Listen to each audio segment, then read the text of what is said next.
every time I turn off the lights to go to sleep, a strange noise starts, right in my ceiling. I'm Olivia. I just moved into this quiet house, a place that suits an introvert like me. Everything seems normal, but inside I still feel uneasy, like someone is waiting. The bedroom is small, simple but cozy, where I hope to find peace. But the first night I heard a strange noise. I thought it was just an old house, so there would be noises like that every now and then. But then every night there was a noise. One night, the footsteps stopped right above my head. I started sleeping with the light on. It felt like someone was watching. I set my phone to record all night. In the morning, I saw a blank frame covered. Sometimes I saw my reflection in the mirror, a beat slower. I tried knocking on the ceiling, but got no echo. I've had enough. Tonight, I must see what lives above me. Each step up the stairs is like stepping into a whisper. The wooden steps groan under my hands. The air smells musty. The attic is dark, dusty, as if long forgotten. In the dark corner, a block stood still, covered in white cloth. I took a deep breath and approached. The light was shaking, as if it was afraid to see the truth. You're finally here. The cloth fell. A mirror appeared, but it did not reflect. Inside was my face, but its eyes were empty and lifeless. I tilted my head, and it stood still, just watching me like prey. I stepped back. It smiled a smile that did not belong to a living person. Then it spoke in my own voice. A long, cool voice that echoed from the ground. It whispered intimate memories, hiding in the closet, drawing on the ceiling in a fever. Things only I knew were no longer secrets, but it moved forward, very slowly. You're just a copy. I'm the original. I screamed, but there was no sound. In the mirror, it was wearing the shirt I was going to wear. Its eyes were triumphant. I woke up. The ceiling was low. The door was locked from the outside. From the floor came my voice, living my life. Mary, a first-year journalism student, is 19 years old this year. Before, she was always an energetic and cheerful person with a bright smile on her face. However, after a major incident 2 years ago, Mary changed. She became more subdued, often sitting alone, rarely interacting with others. The story begins 2 years ago when Mary was 17 years old. Her father unexpectedly received a notice that he had to transfer to another province for work. Mary's family had just moved into this house to make it more convenient for her father's job. Your room is on the second floor. I help you move your luggage. This house is beautiful and spacious, isn't it, Mom?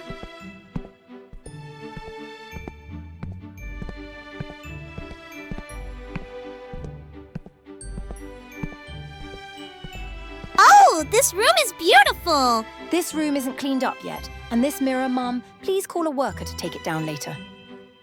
In the room, there was a large mirror hanging on the wall opposite the bed. This mirror had a brown wooden frame that looked very classic.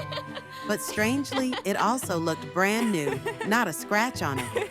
Mary walked over and smiled at her reflection in the mirror. Suddenly, she caught a glimpse of a shadow quickly passing by in the mirror. Startled, she looked closely again, but all she saw was her normal reflection. A strange feeling crept over her, but Mary didn't think much of it. Perhaps she was just fatigued after the long move and was seeing things. No need, Mom. I think this mirror is still usable. Just leave it here, Mom. All right, then I'll go to the kitchen to cook, and you clean up by yourself. Mary walked up to the mirror and looked at it again. A strange feeling made it impossible for her to look away. She stood there silently for an unknown amount of time until her mother's voice echoed from outside the door. Mary, have you finished cleaning up? Mary, what's wrong with you? Why haven't you cleaned up yet? I've already finished cooking. I'm a bit tired. During their first meal after moving to the new house, Mary's father suddenly said, Mary, next year you'll be going to university. Focus on studying. Don't get too caught up in playing anymore. I know. You don't need to worry about it. I can handle it myself. I know your academic performance is good, but you can't be complacent. The university entrance exam is very difficult now. You're talking too much. I'm going to my room. That night, Mary was sleeping when she suddenly heard someone calling her. Mary!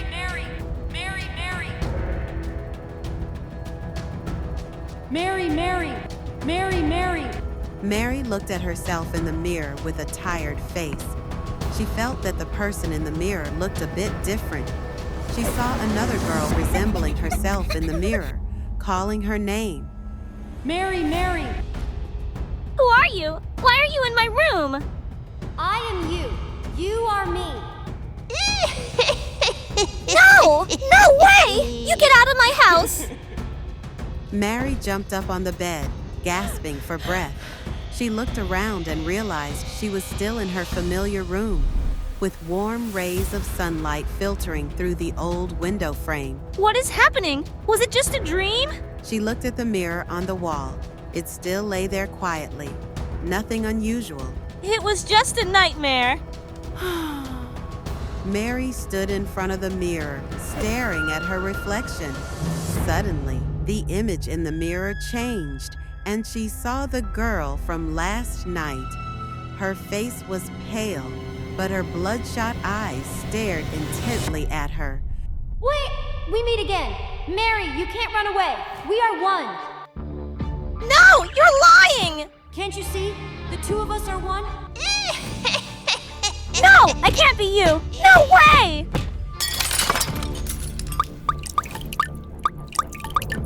You can't escape, Mary. Stay away from me! Don't come near me! Mary, we are one. You exist, so I exist too. If you disappear, I will disappear as well.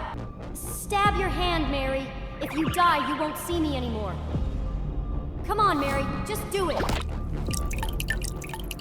Hearing a loud noise coming from her room, Mary's parents hurried over. They were horrified by the scene before them. Mary, what are you doing? She's following me. She's really scary. You have to make her disappear. Who is she? What's wrong with you? She's here. She won't leave you alone. Mary's father hurriedly took her to the hospital. Sitting on the hospital bed, Mary fearfully curled up in a corner, her mouth continuously mumbling. Don't come near me. Don't come near me. Her parents looked at their daughter's strange behavior and realized something was terribly wrong. The next morning, Mary's father invited a well-known fortune teller from the area. Your daughter is being followed by a demon residing in the mirror. It is a spirit that has existed for hundreds of years. Although the mirror has been destroyed, the demon still lingers in this house. What should we do to save our daughter now? Please help us. I will pay any price you want, as long as you can save our daughter. Wear this talisman. It will temporarily protect you. Tomorrow, I will come to perform a ritual to drive it away. But whether it will be successful or not still depends on your determination. Mary, follow me. You will no longer have to be afraid. Never! I will not let you have your way. Mary, give me your hand. Only I can help you escape this fear. I will not be afraid of you anymore. I will never follow your words again. Mary, do you think that old man can help you defeat me? I will devour your soul, and you will belong to me forever. You will never live in peace, Mary. I will haunt you for life.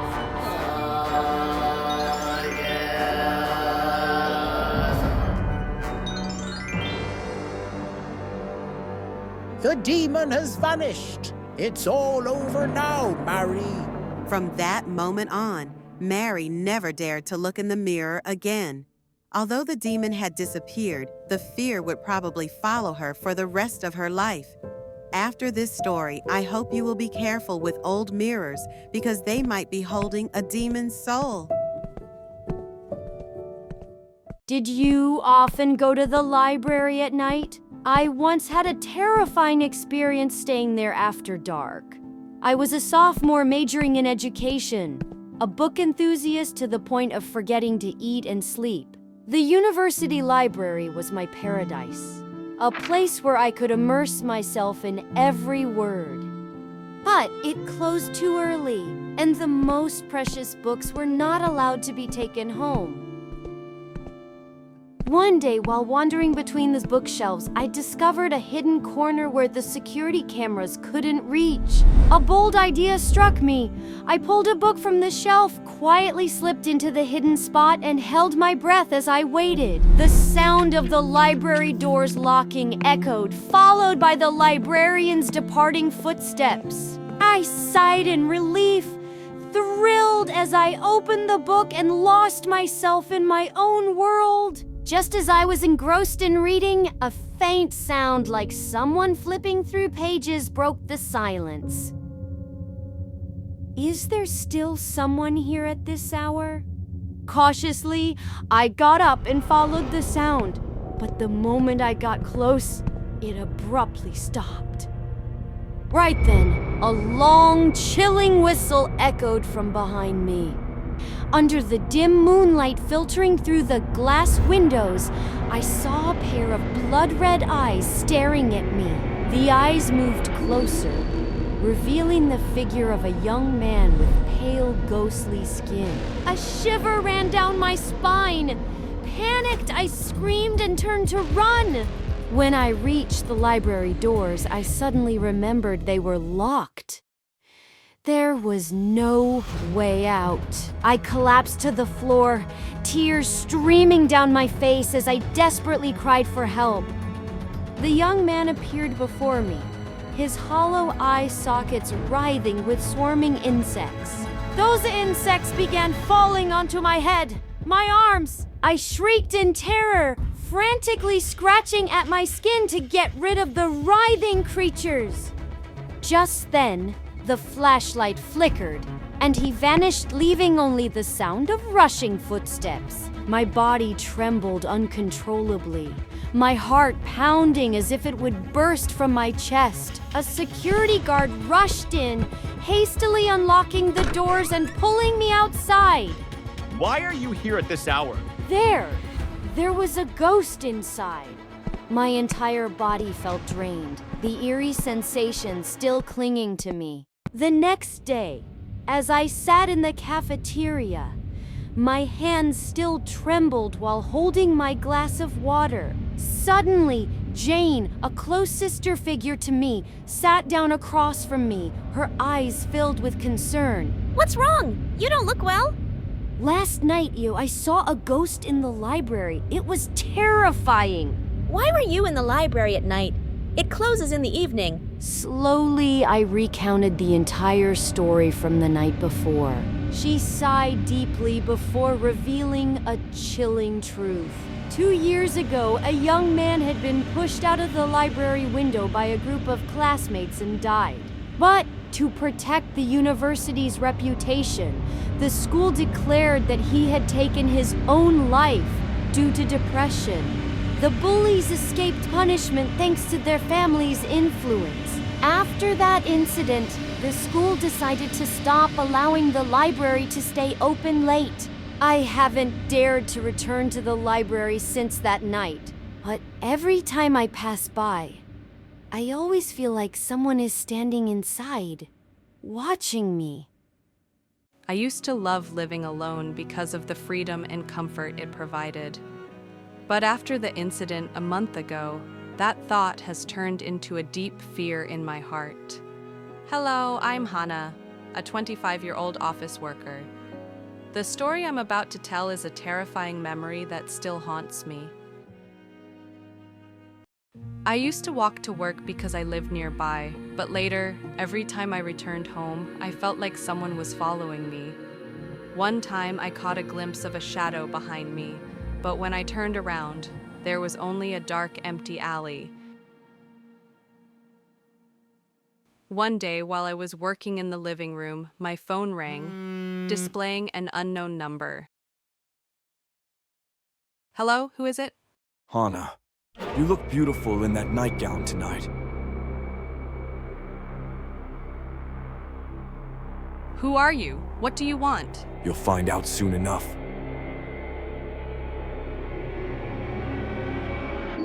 A chill ran down my spine, but I bit my lip, trying to shake off the fear and focus on my work. Moments later, a sudden knock at the door made me jump. My eyes darted toward it, an indescribable unease creeping over me. Who is it? It's already this late. I went to the door and looked through the peephole, but I didn't saw anyone, just a long, empty hallway. Unease settled over me, and I sank into my chair, unable to concentrate on work anymore. Suddenly, I heard the sound of a key turning outside. Someone was trying to break in. My heart pounded, and before I could react, the door swung open. A man stepped in, his cold gaze locking onto me. A large scar marked his eyebrow. It looked familiar, but panic clouded my thoughts. Who are you? The man didn't answer. He just walked slowly toward me, pulling a small knife from his pocket. Don't come here, I'll call the police. He ignored me and kept advancing.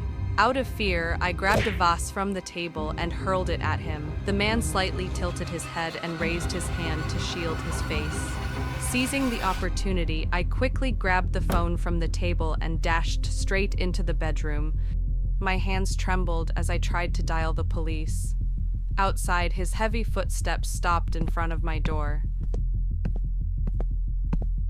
I suddenly realized that the police couldn't arrive quickly enough, so I had to find a way to save myself first. I hurriedly rushed to open the window. It was late at night with no one on the street, only the dim streetlights flickering in the dark. The lock trembled slightly, then the sound of metal clinking echoed through the tense atmosphere. There was no time to hesitate. I dropped to my knees and crawled under the bed. Right after that, the sound of the door opening echoed as the man's footsteps entered, each step slow but steady.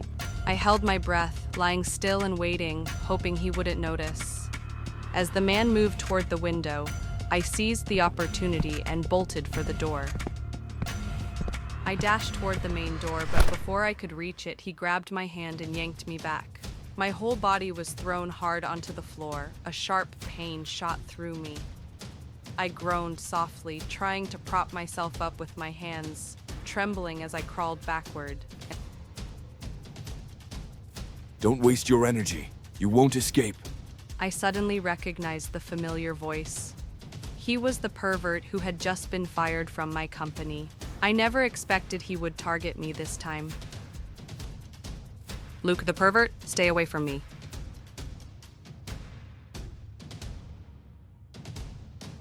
Hannah, you make it impossible for me to look away. I shuddered, trying to jerk backward to escape him, but his rough fingers tightened around my chin, keeping me from moving. I trembled and shouted at him. Let me go. Don't rush, Hannah. We still have plenty of time. My gaze suddenly stopped on the shards of the vase scattered on the floor. I quickly reached out, trying to touch the nearest shard. I tightened the shard in my hand, took a deep breath, and suddenly swung it up to stab his neck. He clutched his neck in pain, loosening his grip on me in an instant. Without hesitation, I staggered to my feet and ran towards the door. Just then, the police burst in. I scrambled behind them, panting, my terrified gaze locked on Luke. I stood there, my breath still rapid, my heart still beating irregularly. My legs felt like jelly after everything that had just happened. Finally, everything is over. After that incident, I moved to another area to live with a friend, no longer daring to stay alone. I hope that after this story, you will be more cautious, especially the girls who are living alone.